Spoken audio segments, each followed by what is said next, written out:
কোরআনের ৭৮তম অধ্যায় সূরা আন-নাবার গভীরে আজ আমরা ডুব দিতে যাচ্ছি।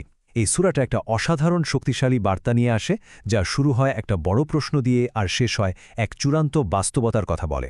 চলুন এই মহাসংবাদের রহস্যটা একটু একটু করে উন্মোচন করা যাক। দেখুন, সূরাটা শুরুই হচ্ছে এই প্রশ্নটা দিয়ে। ভাবুন তো, এমন কি একটা বিষয় হতে পারে যা নিয়ে মানুষের মধ্যে এত জিজ্ঞাসা, এত তর্ক-বিতর্ক? এই একটা প্রশ্নই যেন পুরো আলোচনার মঞ্চটা তৈরি করে দেয়, যার উত্তর খোঁজাটা আসলেই খুব জরুরি। তো যে মহাসংবাদের কথা বলা হচ্ছে সেটা আসলে কি? এই বিতর্কিত মহাসংবাদ বা নাবা আল আজিম আর কিছুই নয়। এটি হল বিচার দিবস বা কিয়ামত। এমন একটা ধারণা জানিয়ে তখন মানুষের মধ্যে অনেক মতবিরোধ ছিল, আর এই সূরাটি সেই বাস্তবতার পক্ষেই যুক্তি তুলে ধরে। চলুন দেখে নিই এই আলোচনাটা কিভাবে এগোবে।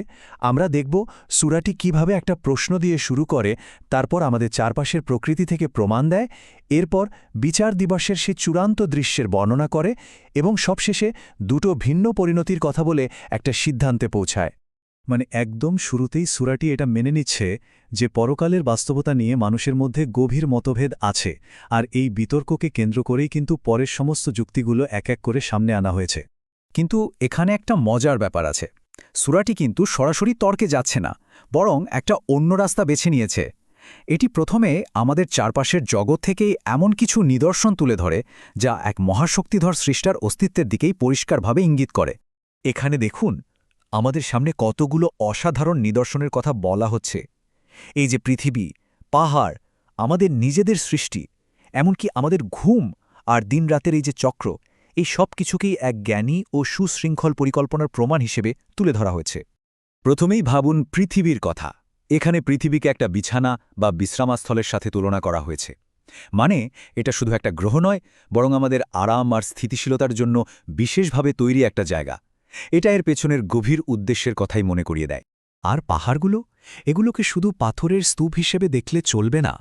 সূরাটি এগুলোকে পৃথিবীর পেরেক বা খুঁটি হিসেবে দেখাচ্ছে, যা পৃথিবীকে স্থিতিশীল রাখতে সাহায্য করে। কি নিখুঁত একটা ঐশ্বরিক কৌশল, তাই না? এবার একটু আমাদের নিজেদের জীবনের দিকে তাকাই। ঘুম, যা এখানে অনেকটা মৃত্যুর মতো, আমাদের বিশ্রাম দেয়। রাত আমাদের জন্য একটা আবরণের কাজ করে, আর দিন আসে জীবিকা অর্জনের জন্য। এই যে নিখুঁত একটা ব্যবস্থা, এটা কি কোনো উদ্দেশ্যমূলক পরিকল্পনার প্রমাণ দেয় না? আর সবকিছুর শেষে যেখান থেকে জীবনের শুরু, পানি, মেঘ থেকে নেমে আসা বৃষ্টি কিভাবে মৃত পৃথিবীকে জীবন দেয়, শস্য আর সুন্দর বাগান তৈরি করে। যিনি এই জীবন দিতে পারেন, তিনি কি মৃতকে আবার জীবন দিতে পারেন না? প্রশ্নটা এখানেই। প্রকৃতির এই সব নিদর্শনের মাধ্যমে স্রষ্টার ক্ষমতা প্রতিষ্ঠা করার পর এবার আলোচনার সুরটা একদম পাল্টে যাচ্ছে। এখন আরও গম্ভীর একটা বিষয় আসছে। এখানে সেই প্রতিশ্রুত বিচার দিবসের বর্ণনা দেওয়া হয়েছে, যা ছিল সেই মহাসংবাদ। সেই দিনের যে চিত্রটা তুলে ধরা হয়েছে তা এক কথায় অবিশ্বাস্য। সিংগায় ফু দেওয়ার সাথে সাথে সবকিছু ওলটপালট হয়ে যাবে। আকাশগুলো নাকি দরজার মতো খুলে যাবে, আর বিশাল বিশাল পাহাড়গুলো মরীচিকার মতো চোখের সামনে থেকে উধাও হয়ে যাবে। এটা আমাদের চেনা জগতের এক মহাজাগতিক পরিবর্তন। আচ্ছা, এই মহাজাগতিক পরিবর্তনের পর কি হবে? এখানেই আসছে জবাবদিহিতার প্রশ্ন। সূরাটি দুটো একেবারে ভিন্ন পরিণতির কথা বলছে, যা মানুষের ভালো মন্দ কাজের ওপর ভিত্তি করে ঠিক করা হবে। আর দেখুন, এই পরিণতিগুলো কতটা স্পষ্টভাবে ভাগ করে দেওয়া হয়েছে। একদিকে যারা সীমালঙ্ঘনকারী, তাদের জন্য অপেক্ষা করছে জাহান্নাম, যেখানে কোনো আরাম নেই।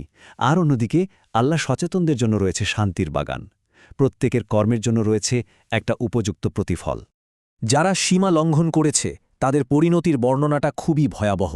বলা হচ্ছে সেখানে কোনো শীতলতা বা তৃষ্ণা মেটানোর মতো পানীয় থাকবে না, থাকবে শুধু ফুটন্ত আর দুর্গন্ধযুক্ত তরল। এই চিত্রটা আসলে তাদের কাজের ভয়াবহতাকেই তুলে ধরে। আর তার ঠিক বিপরীতে যারা আল্লাহ সচেতন, তাদের জন্য রয়েছে সাফল্যের জায়গা। তাদের জন্য অপেক্ষা করবে আঙ্গুরের বাগান আর উপচে পড়া পানপাত্র। এটা আগের স্লাইডের ভয়াবহতার সাথে একটা সম্পূর্ণ বিপরীত চিত্র, যা কেবল শান্তি আর পরিতৃপ্তির কথা বলে। সূরাটি শেষ হচ্ছে এক চূড়ান্ত ঘোষণা দিয়ে, যার মধ্যে আছে এক চরম নিশ্চয়তা আর কর্তৃত্বের বার্তা। এই দিনটা একটা অসুবিধার্য সত্যি, আর সেই দিনের সমস্ত ক্ষমতা থাকবে কেবল এক সত্তার হাতে। দৃশ্যটা একবার কল্পনা করার চেষ্টা করা যাক। সমস্ত আত্মা এবং ফেরেশতারা সারিবদ্ধভাবে দাঁড়িয়ে থাকবে, কিন্তু একেবারেই চুপ। পরম করুণাময় যাকে অনুমতি দেবেন, তিনি ছাড়া আর কারও কথা বলার সাহস হবে না। এই নীরবতা আর শৃঙ্খলা আসলে চূড়ান্ত কর্তৃত্বেরই এক বহিঃপ্রকাশ। আর এটাই হলো সেই চূড়ান্ত অনুশোচনার মুহূর্ত। যে সত্যকে অস্বীকার করেছিল, নিজের সমস্ত কাজ চোখের সামনে দেখার পর তার মুখ থেকে বের হবে গভীর আফসোসের এই কথাগুলো। যখন সবকিছু আয়নার মতো পরিষ্কার হয়ে যাবে, তখন ধুলোয় মিশে যেতে চাওয়ার এই আকুতিই হবে তার শেষ কথা। তাহলে সবকিছু শেষে সূরাটি আমাদের সামনে একটা প্রশ্ন রেখে যাচ্ছে। সেই দিনটা চূড়ান্ত সত্য, তার নিদর্শন দেখানো হয়েছে, পরিণতিও স্পষ্ট করে বলা হয়েছে।